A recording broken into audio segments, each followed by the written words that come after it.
O desenvolvimento de Buíque como cidade começa por um ato de fé. Da construção de uma capela, um simples povoamento começa a ser moldado, e o que nos idos de Nicolau Aranha Pacheco ficou conhecido como Fazenda Lagoa da Prata, mais tarde se tornaria o centro de uma importante cidade no coração do agreste pernambucano. A história dos Campos do Buíque é tão complexa que chega a se perder no tempo. Mas, ao se tratar da transformação do antigo povoamento de São Félix em cidade, pode-se dizer que essa história começa no entorno de uma simples capela que não sustentava o próprio sino, mas que se tornou um marco que desde a metade do século XVIII referencia o centro de Buíque.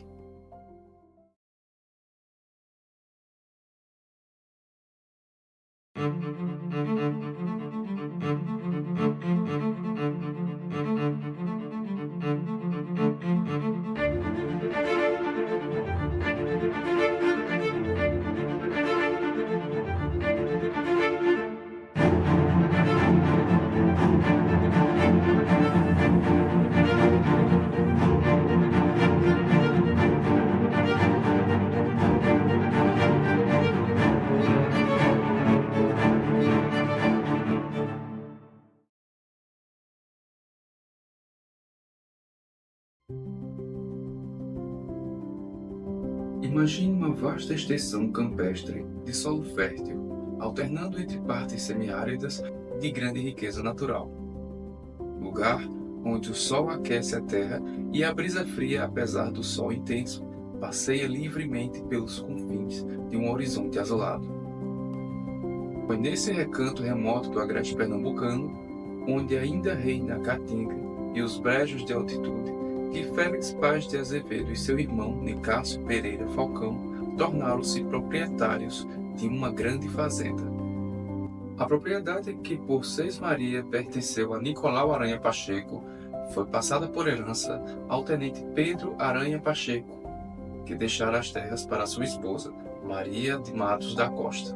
É esta que, em detrimento do falecimento do esposo, no dia 19 de novembro de 1716, vende a propriedade aos irmãos penedenses pela quantia de R$ 400.000.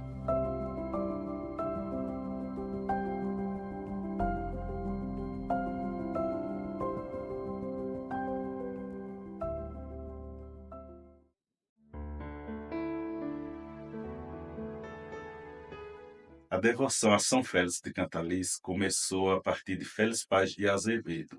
Contam os mais antigos que um vaqueiro da fazenda todas as manhãs saía para vaquejar o gado e, ao passar por um determinado lugar, percebeu uma imagem sobre um toco. Ele levou essa referida imagem até a fazenda, a sede da fazenda, na Casa Grande, entregando nas mãos de Félix Paz de Azevedo. O mesmo a colocou em um altarzinho improvisado na casa. No dia seguinte, quando o vaqueiro saiu ainda muito cedo para o campo, encontrou novamente a imagem lá no mesmo toco onde ele havia encontrado no dia anterior. Novamente ele pega a imagem e entrega novamente a Félix Paz de Azevedo. E assim, por 3 vezes, a imagem reaparece sobre um toco. Então entendeu-se que a imagem deveria permanecer naquele lugar e não queria ficar na Casa Grande. Foi aí que Félix Paz teve a iniciativa de construir uma capela em honra a São Félix de Cantalice, que era a referida imagem que aparecia sobre o toco, era de São Félix de Cantalice. Em 1752, falece Nicásio Pereira Falcão. Félix Paz resolve a partilha das terras, separando a parte que por direito pertencia à sua cunhada e deixando metade de suas terras como dote de casamento para os sobrinhos Julião de Matos Garcês e Francisca dos Prazeres, com ressalva de que a outra parte, 500 braças em quadra, deveriam ser doadas ao patrimônio da Capela de São Félix de Cantalice, que teria sua construção iniciada no ano de 1753. Terminada a capela, né, era uma capela muito simples, em taipa, não tinha torres, então usaram um jatobá muito grande que havia ao lado da capela para pendurar o sino. Este sino servia para chamar as pessoas, os moradores que moravam na fazenda e também outras pessoas da localidade para participarem de alguns eventos religiosos, como celebrações, rezas do terço e alguma coisa que eles realizavam ali naquele espaço religioso. Aos poucos, o povoado foi se desenvolvendo. Os anos passaram, as fachadas foram melhoradas. A taipa deu lugar a estruturas feitas em tijolos com aspecto colonial. Mercadores chegaram trazendo tecidos, ferramentas e utensílios em couro e outros materiais. Agricultores levavam frutas, verduras e legumes de suas colheitas para uma feira improvisada num grande quadro, que passou a ser frequentado por pessoas de várias regiões. Em 27 de maio de 1754, o patrimônio da igreja aumenta com a doação de 6.000 réis em terras na fazenda Mocó.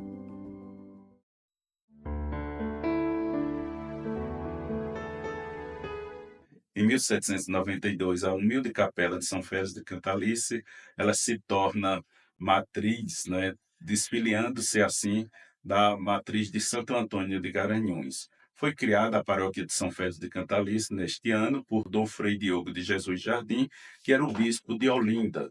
E naquele mesmo ano ele envia aqui para Buíque o padre João Lourenço Paes Leilon como primeiro pároco. Em 1793 foi feita as instalações canônicas na paróquia.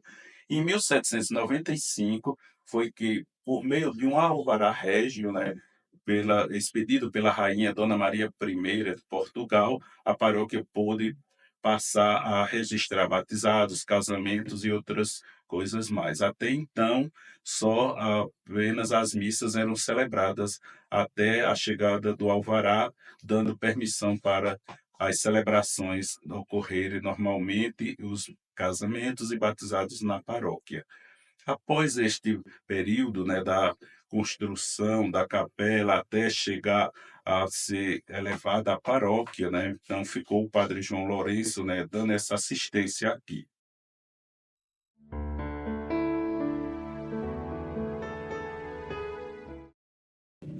Após 100 anos da construção da Capela de São Félix de Cantalice, já então matriz de São Félix, chega a Buíque um frade por nome Frei Caetano de Messina. Ele veio em missão para pregar as missões aqui na região de Buíque, como também em outras localidades da província de Pernambuco.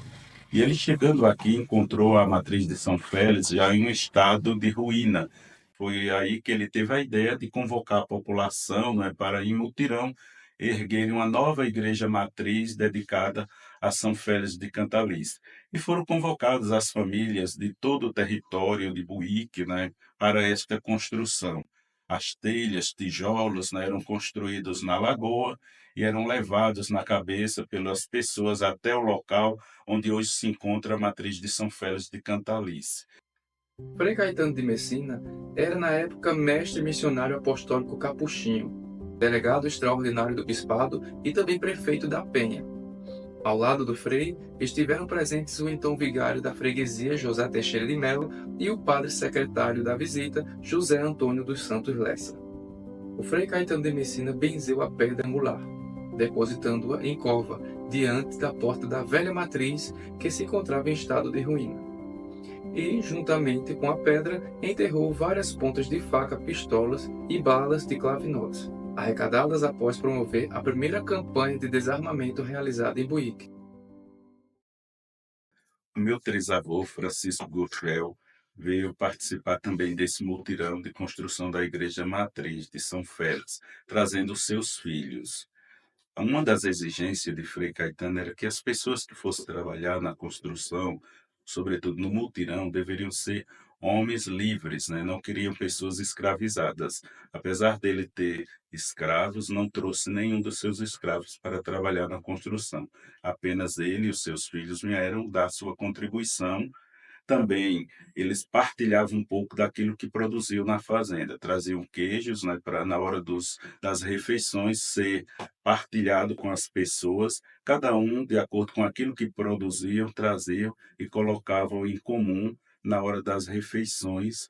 Essa era uma das eh, marcas do Frei Caetano, era a partilha dos alimentos com as pessoas, e ali trabalharam nesta construção. E eu gostaria de frisar o nome de uma das filhas de meu trisavô, né, irmã do meu bisavô, Margarida Gurgel, que ela, na época, contava com 8 anos de idade, e ela relatou esses acontecimentos para a família, sobretudo para minha mãe, que era sobrinha neta dela, e depois foi passando para outras pessoas até chegar ao meu conhecimento. Ela nasceu em 1845 e faleceu em 1960, aos 115 anos e 3 meses. A nova matriz foi construída em 72 dias, pouco mais de 2 meses. A madeira de cedro usada para a construção foi extraída da mata do cachimbo. Também conseguiram R$ 600 usados para o pagamento dos pedreiros. Por fim, houve uma grande ajuda do governo provincial no valor de R$ 1.500.000. Mais de 6.000 pessoas confessaram-se e comungaram. 126 casamentos foram realizados e 11 casamentos desfeitos foram reatados. Houveram também 213 batismos e 2.924 crismados. Antigas intrigas foram desfeitas e fazendas foram restituídas. Frei Caetano de Messina deixou Buíque em 5 de outubro de 1853. A obra da matriz acabaria por influenciar na decisão tomada pela Assembleia Legislativa Provincial, que transformou em 13 de maio de 1854 a freguesia de São Félix na Vila Nova de Buíque.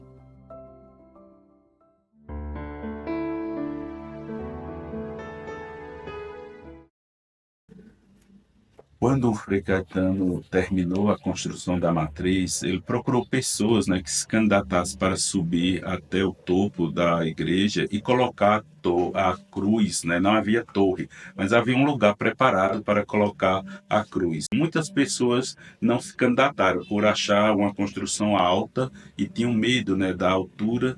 Então foi que surgiu um homem por nome de Gil Braz. Ele era morador do sítio Lages e foi até lá, o topo da igreja, colocou a cruz lá. E quando ele colocou a cruz, ainda havia muitos andaimes, né, instalados na frente da igreja.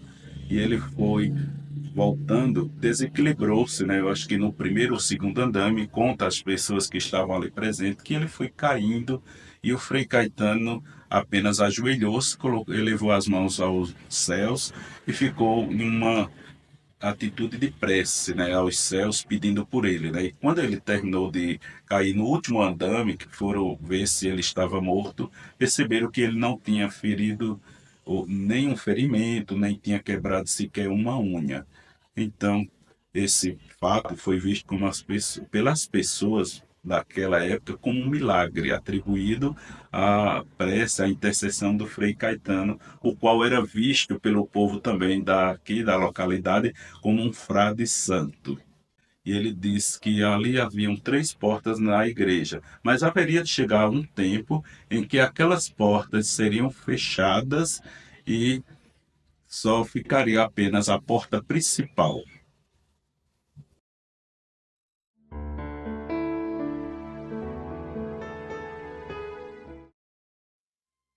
Em 1876, a igreja de São Félix encontrava-se bastante deteriorada, sendo necessário a demolição de boa parte da igreja construída pelo Frei Caetano de Messina em 1853. Assim, todo o emadeiramento teve de ser trocado. A antiga igreja estava desaprumada e oferecia risco de desabamento. O novo templo foi construído sob a mesma invocação de São Félix de Cantalice, e sua arquitetura foi elaborada com maior robustez que a anterior. No interior da matriz, há uma pedra em mármore em que está gravado Anno Domini 1876, ano em que a matriz foi reconstruída pelo Frei Estevão, que era popularmente conhecido pelos gentis como Fresteja.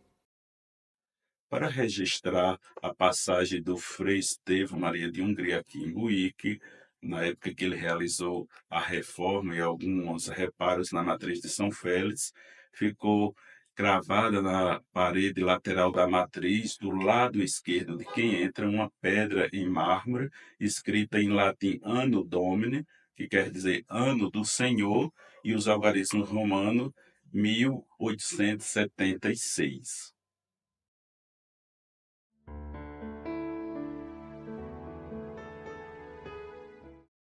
aqui sempre foi considerado uma terra de missão, sobretudo era preferência dos capuchinhos, né, missionar aqui em Buíque, que havia os altares dedicados já na igreja. Um a Nossa Senhora do Rosário, que era a devoção de Félix Paz de Azevedo, né, por ele ser de Penedo, e Penedo também tinha como padroeira Nossa Senhora do Rosário. Então a sua devoção mariana era Nossa Senhora do Rosário, padroeira da sua terra natal, a qual ele trouxe uma imagem e aqui deixou na igreja de São Félix, por ele construída, né, naquela época antes de Frei Caetano. E também, com a chegada dos frades capuchinhos, foi também trazida uma imagem dedicada a Nossa Senhora da Penha. Inclusive, atrás do açougue público, hoje há um aterro com casas, ali ficava um antigo açude batizado com o nome de o Açude da Penha, em homenagem a Nossa Senhora da Penha. Foi batizado assim, com esse nome, pelo Frei Caetano de Messina, o qual trouxe também a imagem de Nossa Senhora da Penha, que se encontra hoje na matriz de São Félix de Cantalice. Em 1919 foi fundado o Apostolado da Oração, ou popularmente conhecido como o Apostolado do Coração de Jesus. As senhoras que compunham este apostolado, como também os senhores, fizeram a arrecadação e pediram ao padre Antônio José da Costa Rego, que era o padre da época, para comprar uma imagem do Sagrado Coração de Jesus para o apostolado. Então o padre foi ao Recife e conseguiu esta imagem. Quando chegou, a imagem era muito pequena, segundo as senhoras, e começaram uma crítica contra o padre, porque a imagem era muito pequena. Então o padre repassou a imagem para Luiz Monteiro dos Santos, filho de Sebastião Monteiro dos Santos, o fundador do Povoado Tanque, e com o dinheiro que ele conseguiu da venda da imagem ao senhor Luiz Monteiro e mais algumas arrecadações que ele creio que tenha feito, foi ao Recife e comprou uma imagem em tamanho natural. E quando chegou e apresentou a imagem, ou melhor, a imagem ao pessoal do apostolado, ainda fez uma crítica. Agora reclame que a imagem é pequena, uma imagem em tamanho natural, com mais de 1,70 m de altura. A imagem primitiva de São Félix, que veio, segundo a lenda conta, que foi encontrada sobre o toco, ou há quem diga que foi Félix Paz de Azevedo quem trouxe esta imagem de Penedo, ou encomendou em algum lugar, mas que veio pelas mãos dele e ficava na igreja de São Félix, na matriz. Ela foi enviada ao Recife, provavelmente entre os anos 60, 70, para uma restauração e que de lá nunca voltou. Então, essa imagem, segundo algumas pessoas, dizem que está sobre o poder dos frades capuchinhos. A imagem que hoje nós temos como imagem primitiva, na verdade, ela era usada para sair em peregrinação, quando as pessoas saíam pedindo os donativos, né, para o novenário de São Félix. Eles iam de fazenda em fazenda, de sítios em sítios, pelas cidades, ou melhor, pelos povoados, pelas casas das pessoas, conduzindo esta imagem e pedindo as chamadas esmolas para o novenário, eram os donativos, né, que as pessoas faziam. Então, depois foi restaurada essa imagem, está lá na igreja, é uma imagem em cedro, policromada, e ali se encontra como se fosse a imagem primitiva. A imagem atual, que está no altar-mor, este altar-mor ele foi construído, né, em 1925, e a imagem foi doada pelo coronel Luiz Tenório de Albuquerque Cavalcante, conhecido popularmente como Lulu de Aquino.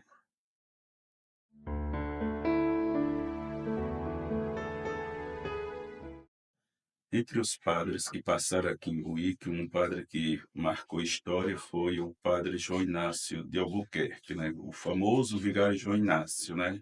O padre João Inácio, ele chegou em Buíque em 21 de abril de 1878. Ele era natural de Cajazeira do Peixe, na Paraíba, e chega aqui com a sua família, assumindo a paróquia de São Félix de Cantalice.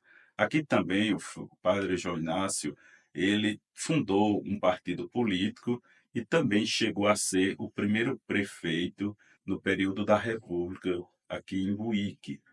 Devido à sua atuação política, em 1910, né, ele foi afastado das suas funções, assumindo a paróquia de São Félix de Cantalice, o padre José Apolinário de Holanda Martins. E o padre João Inácio continuou a residir em Buíque, mas dedicava-se mais à questão política. Em 1915, faleceu o padre João Inácio de Albuquerque, aqui na cidade de Buíque, e foi sepultado na capela do cemitério, a qual foi construída por ele em 1905, em comemoração ao dogma da Imaculada Conceição e 50 anos do dogma. Ele dedicou aquela capela a qual seria sepultado a Nossa Senhora da Conceição.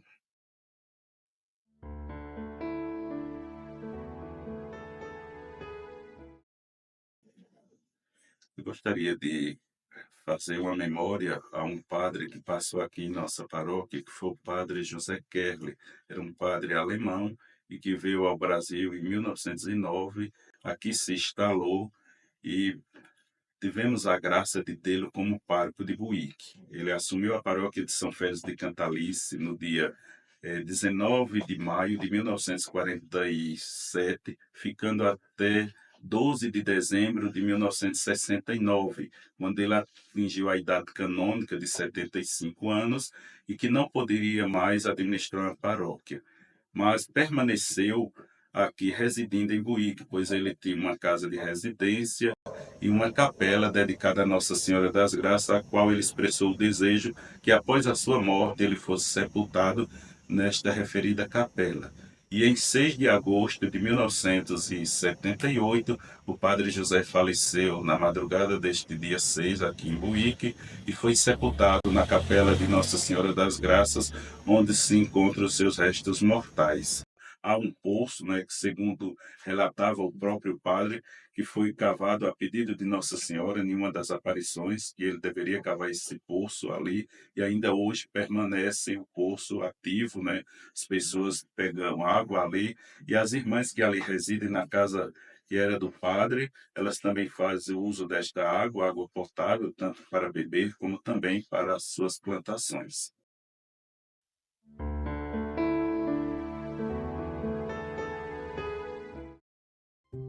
A aparência que a matriz possui se deve a uma intervenção feita após a chegada do padre Otacílio Pimenta, quando ocorre a inauguração da grande reforma que criou a Torre Cineira. O evento foi presidido por Dom José, bispo diocesano, recebido em Buíque às 20 horas, ao som de fogos de artifício. No mesmo dia, realizou-se a bênção da nova imagem de Nossa Senhora do Rosário, seguida de missa. Nesse período, ocorreu a construção do altar-mor da matriz, feito por Miguel Arcanjo de Barros. Assim, a igreja passa a ter 4 altares: o de Nossa Senhora de Lourdes, do Rosário, da Penha e do Coração de Jesus, com o altar-mor acima. Em 1925, a igreja teve um novo acréscimo a partir do altar-mor, sendo ampliada posteriormente do altar para o fundo, que servia como sacristia e capela do Santíssimo. Antes, 3 portas constituíam a entrada da igreja, e as laterais foram fechadas, permanecendo apenas a porta central. O edifício principal, de arquitetura simples e proporções equilibradas, tinha ao lado esquerdo uma capela do Santíssimo Sacramento, à direita, a casa paroquial e o consistório da Irmandade de São Félix. Em 1925, a matriz de São Félix contava com 3 portas na sua frente. Segundo relatos da minha avó materna, Amélia, ela falou que naquele ano em que ela casou, as 2 portas, uma à direita e outra à esquerda da porta principal, foram fechadas, ficando apenas uma porta, a principal. Então, ela relembrava também um fato que escutou de sua avó e depois de sua mãe, que o Frei Caetano, quando edificou a matriz de São Félix, ele falou para os presentes que a igreja tinha 3 portas, mas haveria um tempo em que 2 delas seriam fechadas, permanecendo apenas uma porta. Então, ela relatava que no ano que ela casou, em 1925, foram fechadas justamente as 2 portas, a da direita e a da esquerda, ficando apenas a porta central. Estas portas foram fechadas no período do padre Otacílio Pimenta. A minha administração à frente da paróquia de São Félix de Cantalice ocorreu no ano de 2018 até 29 de janeiro de 2020. Já no último mês da minha administração, faltando poucos dias para a minha saída, nós reabrimos as portas que haviam sido fechadas em 1925 pelo padre Otacílio Pimenta, resultando agora nas 3 portas principais de acesso à Igreja Matriz de São Félix. Hoje, Buíque é uma cidade vibrante, com ruas cheias de vida e um papel significativo no agreste pernambucano. O centro da cidade consolidou-se numa área comercial, que passou por várias mudanças estruturais. Mas, no centro de tudo, a Igreja Matriz permanece como um símbolo duradouro e promissor, que, a partir de uma simples casa de oração, deu origem a uma cidade cuja história de fé, união, perseverança, cultura e arte continua a se expandir, refinando a identidade de um povo que se reinventa ao longo do tempo. Somos os ramos de uma grande árvore enraizada sob o solo de indígenas, negros, caboclos e brancos que continuam a fazer história, no entorno da matriz de São Félix de Cantalice.